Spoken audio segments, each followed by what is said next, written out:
नमस्कार दोस्तों, मैं हूं वंदना भारती और आप देख रहे हैं कमोडिटी इनसाइट्स। ये है 28 अप्रैल और ये मॉर्निंग एडिशन में बात यही करनी है कि गोल्ड और सिल्वर अभी भी कंसोलिडेशन फेज़ में है। काफ़ी लंबे वक्त के बाद एक बार फिर से कंसोलिडेशन फेज़ आया है। लास्ट टाइम एक अपसाइड था, लेकिन इस बार जो है थोड़ा सा बेयरिश बायस जो है वो दिख रहा है। 4689 के करीब ट्रेड हो रहा है, -$5।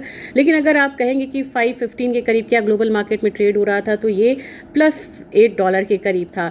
तो ग्रीन जोन से रेड जोन में बनते हुए नीचे मुझे लग रहा है कि 4665 से लेके 4650 वाला एक जोन है जो कि इसका सपोर्ट जोन होगा, जबकि अपसाइड जो है अभी कोई भी अपसाइड जो है वो लिमिटेड रहेगा $4720 के करीब। हमारी मार्केट जो है वो केप्ट रहेगी, नीचे का थोड़ा बायस होगा 1,50,500 से लेके 1,50,500 का।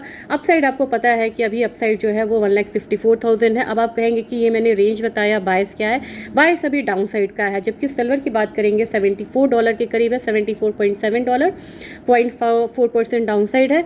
कल भी हम लोगों ने 2800 का डाउन साइड आता हुआ देखा था। 2,42,000 के करीब की क्लोजिंग है। यहाँ भी आपको 2,40,000 से 2,37,000 तक यहाँ पे बन सकता है लोअर लेवल, जबकि अपसाइड कोई भी अभी इंटैक्ट रहेगा 2,45,000 से 46,000 का। ऑयल यहाँ पे बढ़ता हुआ नज़र आ रहा है, हालांकि लगातार यहाँ पे पाकिस्तान के थ्रू या फिर अदर कंट्रीज़ के थ्रू यहाँ पे ईरान अपने मैसेजेस दे रहा है यूएस को कि वो यहाँ पे पीस मतलब सीज़ फायर की तरफ जाना चाह रहे हैं, पीस डील करना चाह रहे हैं।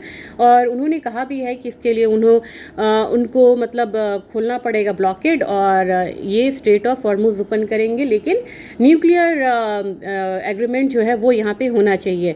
तो ये बात है। दूसरी चीज़ ये है कि अगर आप देखेंगे तो ऑयल का जो अब इन्वेंट्रीज़ है वो धीरे धीरे डिक्लाइन होता हुआ नज़र आएगा। सुपर टैंकर्स होते हैं, ये जो नेवल ब्लॉकेड होता है, इसमें भी बहुत ज़्यादा आपको ऑयल की ज़रूरत पड़ती है। तो यूएस की ऑयल इन्वेंट्री भी अब धीरे धीरे यहाँ पे नीचे की तरफ जा रही है। $97.55 की तरफ ट्रेड हो रहा है, आज भी 0.7% का अपसाइड है। $9400 मान के चलिए ऑयल में आता हुआ दिख सकता है। जबकि नेचुरल गैस में आज मैं फर्दर कॉन्ट्रैक्ट की बात करूँगी, कल मैंने करंट मंथ बोला था, एक्सपायरी थी और 261 के करीब की क्लोजिंग हो रही है। मुझे लग रहा है कि यहाँ पे एक अपसाइड जो है वो देखने को मिलेगा स्ट्रॉन्ग, और धीरे धीरे हम 270 की तरफ जाने की कोशिश करेंगे। तो यहाँ पे नेचुरल गैस में बाइंग रहेगी, क्लियर बाइंग है क्रूड में और नेचुरल गैस में। जबकि आप बेस मेटल काउंटर की बात करेंगे, एल्यूमिनियम जिंक काफ़ी अपसाइड दिखाया, आज एक करेक्शन हो सकता है फॉर द टाइम बिंग। और यहाँ पे 375 की क्लोजिंग थी, मुझे 373 लग रहा है एल्यूमिनियम में डाउन साइड पे। जिंक में 345 344 लग रहा है, उससे ज़्यादा नहीं। भले ही यहाँ पे थोड़ा सा डाउन साइड आ जाए, लेकिन इंट्राडे के लिए ये सेलिंग प्रेशर का रहेगा। सेलिंग की स्ट्रैटेजीज आपको अपनानी चाहिए, नहीं तो ये कमोडिटीज़ बाइंग में है। कॉपर की बात की जाए 1296 है, अभी भी यहाँ पे थोड़ा प्रेशर बनता हुआ दिख रहा है।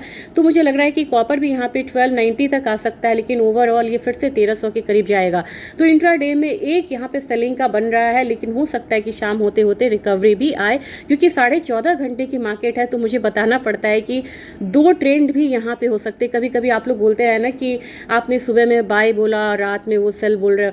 ये एक्चुअली 3.5 की मार्केट नहीं है। जब 14.5 घंटे मार्केट ट्रेड होती है और उसमें आपको एलएमई का भी इम्पैक्ट आता है और यूएस का भी इम्पैक्ट आता है, तो ट्रेंड चेंज होने की काफ़ी संभावना होती है।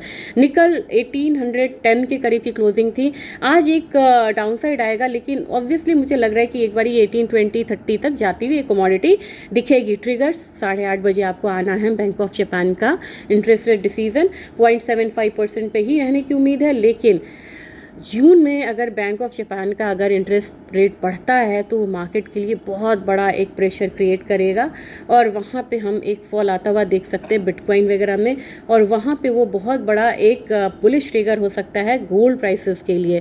तो अभी जो आप रेंज देख रहे हैं ना, हो सकता है कि जून महीने में वो ब्रेक होता हुआ नज़र आए। ये आज का अपडेट था। मिड डे में बात करेंगे, आज ETF के बारे में बात करेंगे और बात करेंगे हम लोग कुछ स्टॉक्स के बारे में, और थोड़ा सा आज डिटेल में बात करेंगे नेचुरल गैस के बारे में। तो ट्यून इन ज़रूर होइएगा मिड एडिशन में। Thank you.